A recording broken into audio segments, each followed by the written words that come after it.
Mince alors! Alors ça, qui aurait pu le prévoir? Les personnes qui, parce qu'ils l'ont bien mérité, de partir en vacances, d'aller au restaurant, d'aller au cinéma, se sont fait vacciner.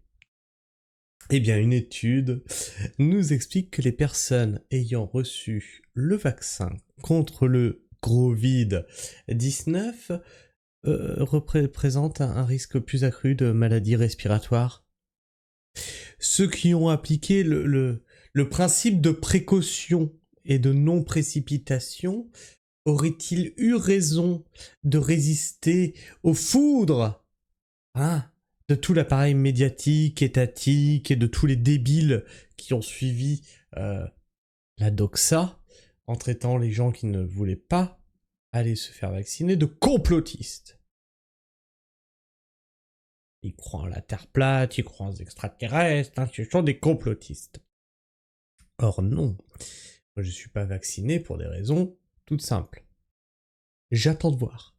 Et j'ai bien fait d'attendre. Et on m'a forcé la main. Ah oui, mais attention, parce que si tu veux continuer ton activité, oui, mais ceci, oui, mais cela, j'ai dit, c'est pas grave, je vais plus au cinéma, c'est pas grave. De toute façon, les restaurants, j'y allais déjà pas. Et voilà, tout ça. Continuez sans moi, continuez sans moi. Et au final, les baisers, comptez-vous. Étude! Alors c'est un PDF, hein, j'ai dû l'imprimer parce que sinon sur le site il me sortait un pop-up à chaque fois, qui vient du site Epoch Time. C'est pas un site complotiste. Hein. Étude. Les personnes vaccinées contre le Covid-19 présentent un risque accru de maladies respiratoires. Oh bah ça alors. Plus tout le reste, hein, les caillots sanguins, etc. etc. Il est urgent de réaliser un essai contrôlé, randomisé sur des individus en bonne santé, a déclaré un auteur de l'étude. Des chercheurs ont constaté que les personnes qui ont été vaccinées au moins une fois contre le gros vide ont plus de risques de souffrir d'une maladie respiratoire. Oh, ça alors. Les personnes vaccinées sont plus susceptibles de présenter un ou plusieurs épisodes de maladies respiratoires de type grippale ou de souffrir de fièvre et de symptômes respiratoires comme la toux ou le mal de gorge, ont souligné des chercheurs dans une étude publiée le 9 août par la revue Nature Communication Medicine. Alors là, moi je me demande, la tronche en biais, qui nous a expliqué par tous les moyens possibles que il fallait se faire vacciner, que c'était sain, etc., etc. Pourquoi ne réagit-il pas à cette étude? C'est bizarre. Pourtant, c'est Nature, Communication et Médecine. C'est pas un sombre bouquin perdu, voilà, qui n'est pas révisé par ses pairs. De plus, on note que un vaccin qui est censé te vacciner contre une maladie qui attaque ton système respiratoire te rend plus faible et plus propice à développer des maladies respiratoires. Non, mais c'est magique, moi j'ai envie de te dire, voilà, c'est... Ben après, faudra pas vous étonner que les complotistes vous disent « Ben les complotistes qui avaient raison !» Parmi les participants non vaccinés, 33% ont souffert d'un ou plusieurs épisodes de syndrome grippal. Chez les personnes ayant reçu une ou deux doses, ce pourcentage était de 44%. Chez celles ayant reçu 3 doses, de 45%, et chez celles ayant reçu 4 doses, de 42%. Donc on a quand même 11% de chances de plus de choper une maladie respiratoire une fois que t'es vacciné. C'est rigolo. N'oubliez pas, hein, continuez, faites les boosters, les surboosters, les surboosters. Comme ça, vous serez les vannes grandes ouvertes là pour vous choper les pires merdes possibles qui traînent. Les chercheurs ont également découvert que les personnes non vaccinées ou ayant reçu 2 doses ou moins étaient moins susceptibles d'être absentes du travail pendant au moins un jour.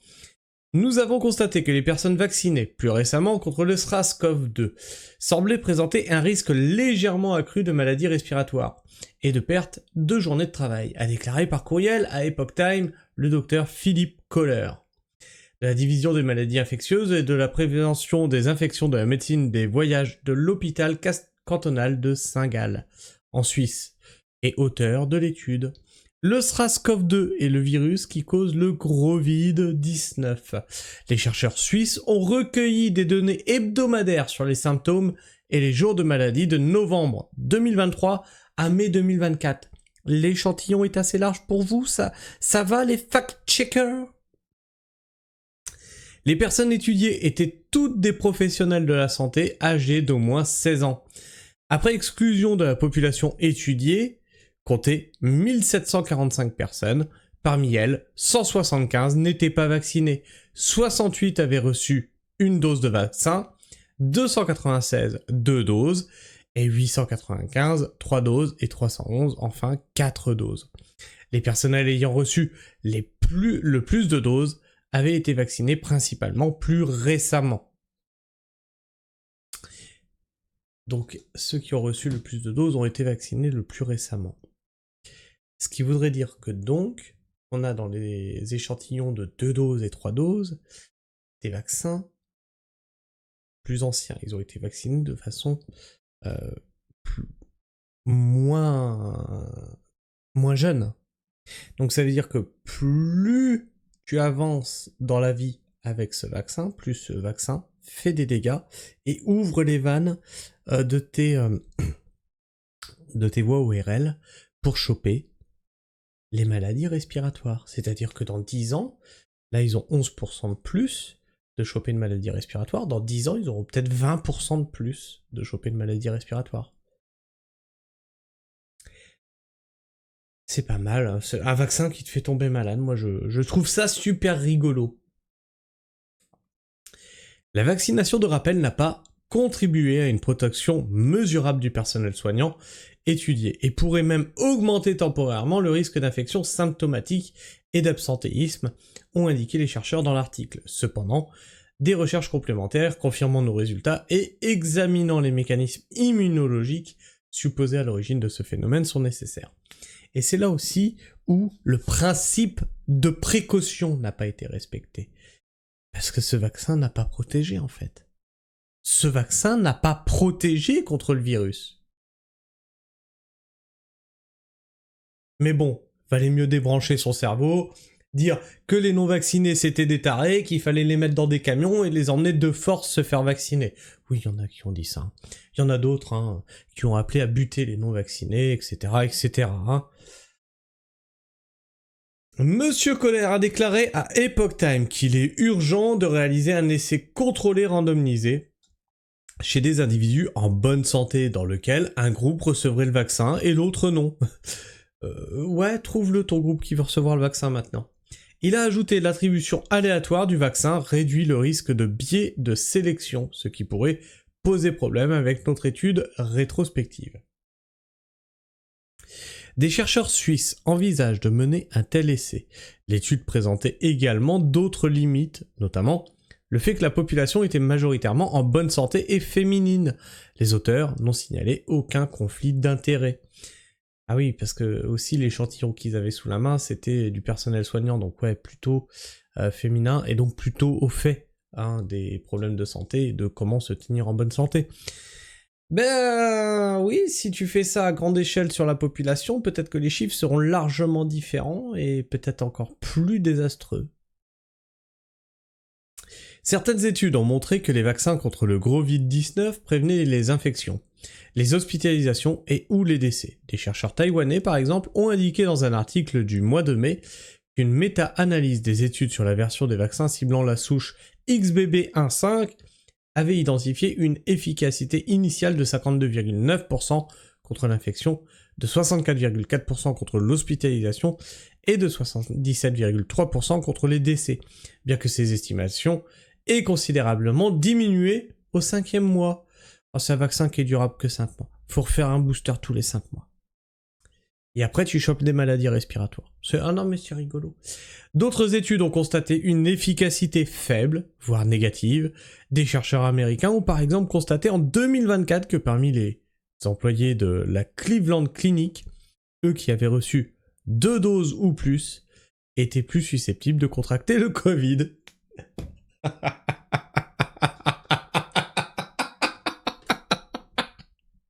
Non mais excusez-moi, les mecs ils se font vacciner pour ne pas choper une maladie, et quand ils font 2 doses ou plus, ils deviennent plus sensibles à cette maladie. Non mais c'est le schéma classique d'un vaccin. C'est comme ça que ça marche, le vaccin. C'est-à-dire que ça t'immunise pas, ça te rend encore plus sensible sur cette maladie. Non mais c'est génial, c'est... Le docteur Harvey Risch, professeur émérite d'épidémiologie à la Yale School of Public Health, et d'autres experts ont déclaré que ces résultats reflétaient une empreinte immunitaire ou un péché antigénique originel. Cela signifie que le système immunitaire est contraint de produire des anticorps contre une souche antérieure plutôt que contre une souche plus récente. Plus tôt cette année, l'administration dans les denrées alimentaires et des médicaments, la FDA, américaine, a approuvé 3 vaccins mis à jour, sans donner d'essais cliniques pour les personnes âgées, ainsi que les jeunes présentant un ou plusieurs facteurs de risque. Je comprends pas. Ils ont approuvé des vaccins, et il n'y a pas eu d'essais cliniques. Je comprends pas. Les autorités réglementaires ont déclaré qu'elles n'approuvaient plus le vaccin contre le Covid-19 pour tous les autres, à moins que les entreprises ne réalisent des essais démontrant que ces vaccins préviennent l'infection symptomatique. Voilà. Mais ça, il y aurait dû y avoir, parce que là, ils ont tout laissé passer parce qu'on était dans la précipitation, ça aurait dû être fait dans l'ordre. On est 6 ans après, là, ils se disent, non, en fait, maintenant, oui, parce que on a remarqué que ça faisait des problèmes, là. Vous pouvez nous mettre les essais cliniques? On n'en a pas. Bon, on interdit le vaccin jusqu'à ce que vous nous les présentiez. Non, mais 6 ans après. La FDA, donc c'est Food Drug Administration, ne peut approuver des produits que si elle conclut sur la base de preuves scientifiques que l'équilibre entre les avantages et les inconvénients est favorable. Ouais, la fameuse balance bénéfice-risque dont vous avez martelé dans les médias français que la balance bénéfice-risque était au maximum et qu'il fallait que tout le monde soit vacciné.